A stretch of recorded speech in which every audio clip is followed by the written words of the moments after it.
Harmony Hills Family Ministry Podcast. It's our hope that as you join us in these conversations that you'll feel excited and encouraged to pursue discipleship in your own home. I'm your host, Traci Hall, and today for week 3 of HHBCU, we have the lovely Kelley Chissus. Thank you for being here. I'm so glad to be here. Today we're going to be talking about biblical community and how to be intentional with that. And after seeing you with some of our college students a couple weeks ago, I was like, oh, she's the perfect person to talk with. So before we get started, will you just tell the people who you are, a little bit about yourself? Sure.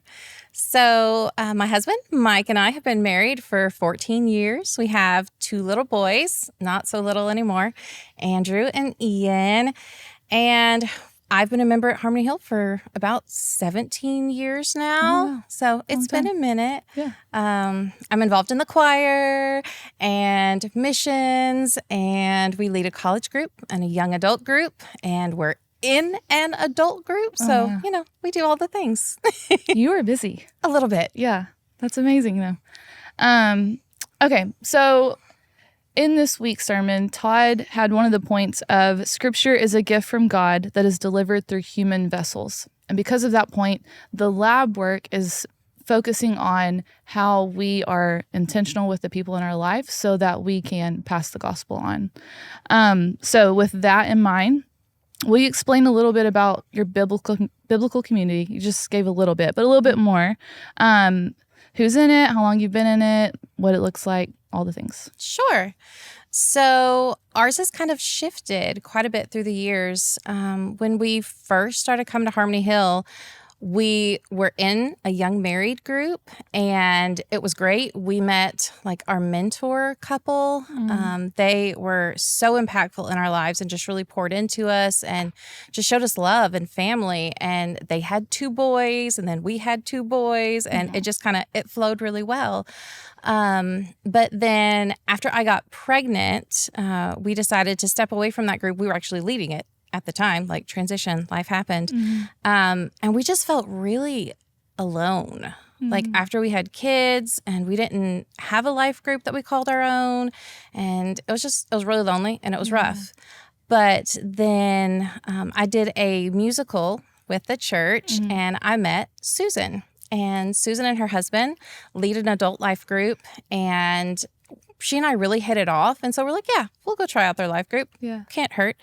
And that was exactly what we needed, because like Mike and I went from feeling like we were loners in our own bubble in this giant church with no one that we really connected to having this life group of people that all had kids, and we literally did life together. Like all of our families got together and we hung out, and it was just a really great community atmosphere. And so fast forward quite a few years, we had the opportunity to start a college group. Yeah. And I knew walking into that I wanted those college kids to feel that sense of community and love and family that we got from our adult life group. Because like, especially as college kids, they're in that weird in-between stage where they're like not really an adult, but not really a kid. And we just wanted them to feel that love and like connection to people and show that we genuinely cared about them. Yeah. So you obviously value community. Yes. It's like top of y'all's list, it sounds like, which is really cool. Has it always been like that? Or was it just like when you entered into adulthood? I think really when we became adults, like that was when, like after we had kids, like that was when we really saw the need for it, because like we didn't really feel like we had that. And so we wanted to offer it to the people around us. And like with our college kids, it's the little things that really let them feel connected. Like these poor children. We call them our children because we feel like they're our family. Sure. And during college group, we have I keep a notebook through all of our Bible studies and write down quotable moments. Oh, yeah.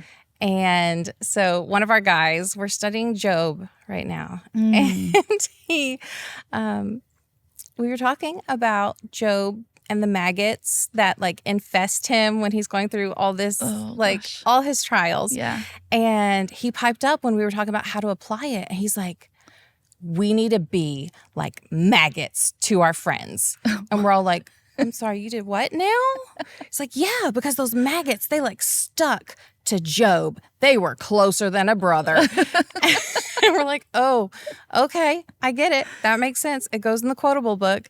And like things like that just make them feel like we genuinely care and we hear about them. And like we can reapply it throughout the week. Like, hey, don't forget, be a maggot friend. Yeah. And so like those kind of little things really impact the students that come to our ministry because they know we hear them and we value what they have to say. And so that's been really important to us because we didn't necessarily feel like we had that whenever we were coming fresh out of college and fresh into adulthood and all that. So we wanted to make it impactful for them. Yeah. That's awesome. How did you learn to do that? What are some steps that you took when you were like, oh, wait?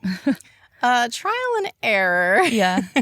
Especially with our college kids because like in the beginning, I would forget to reach out to them like through the week sometimes. And then all of a sudden it'd be our next college group. And I'm like, oh, junk. I didn't check on that prayer request or they had a big test. I forgot to see how that went. Yeah. Like it didn't come super naturally in the beginning. And then I would set alarms on my phone. Oh, perfect. Like a certain day of the week, I reach out. So because we have multiple groups, I reach out to the college kids on their prayer request and like get updates for them.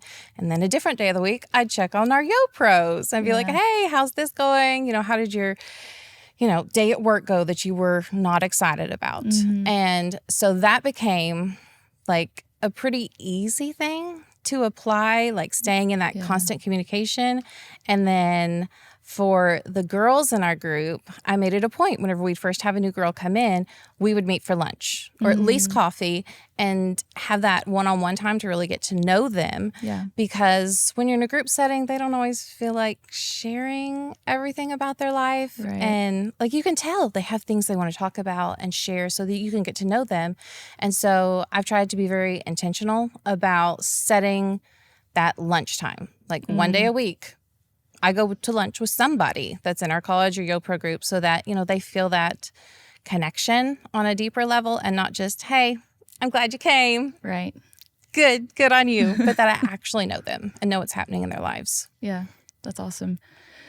What's encouraging about that is there are so many people, not just at our church, but just people in general who think it's just so much work and I don't know how to do it. But you're saying that it is work, but you have to show yourself grace and just try things out. Yes, absolutely. And like there are still weeks when my alarm goes off and I'm like, oh, I need to check on someone. And then I get busy and I forget and then I don't. And then all of a sudden it's the next week and I'm like, oh, right. Yeah. How'd that test go?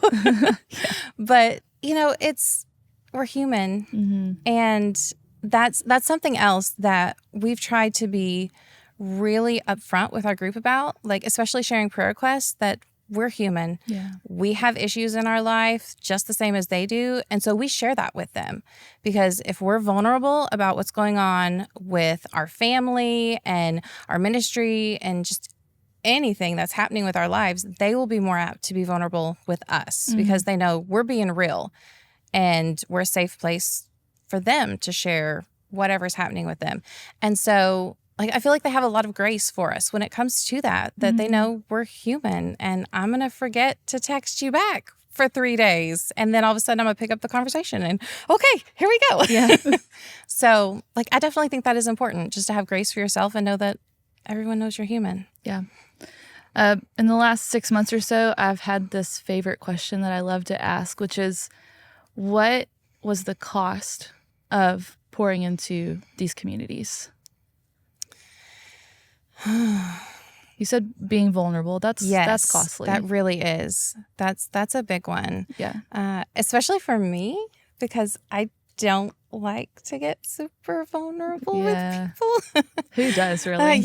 No, I don't. I don't love that. But the more open and vulnerable that you are with people, the more they see the true you and they know how to genuinely pray for you.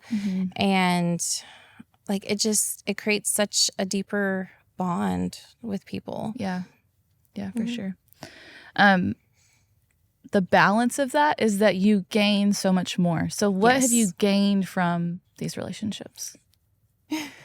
So we have 2 boys, and we have a ton of college boys. Yeah. And seeing my children interact with them and really creating those friendships, and that my kids are excited when we have college group come over, and just their interaction with like between our kids and our college kids, that is a huge thing for us because it gives our boys these role models of these big kids who are still pursuing God and getting into their Bible studies.